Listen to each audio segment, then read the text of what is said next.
My husband tied me up with vines, planning to leave me alone on a deserted island. Was completely stunned and never thought he could be this cruel. By the time I struggled free from the vines, he had already taken off in a speedboat, and I wasn't the least bit panicked. Instead, I calmly gathered any useful tools, slung my small pack over my shoulder, and headed into the forest. Because I knew a speedboat wouldn't last long, I had already tampered with it. And as the speedboat went farther and farther, the rope tied underwater pulled tighter and tighter, until Bang's boat shattered apart. He fell into the water. But luckily, he could swim and didn't drown. I began to make a bow and arrow from the branches of a tree, ready to teach this man who betrayed me a deadly lesson. Soon, he stumbled back into the woods and seemed to want to explain something to me. But I wasn't interested in listening. I just drew my bow and released the arrow. He froze impatiently, not expecting me to be more ruthless than him to take his life. Just as he was about to open his mouth, I drew the bowstring full for the second time, and the arrow whistled out. E narrowly dodged and ducked behind a tree, had no intention of letting him go in advance step by step. Just as I took aim, he suddenly picked up a coconut and threw it to the side.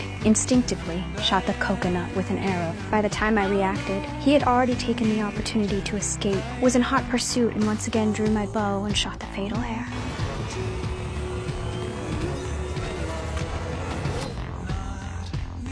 But when I went after him to pick up the arrow, he had already disappeared into the forest. The next was setting up a trap when the sound of tiny footsteps suddenly came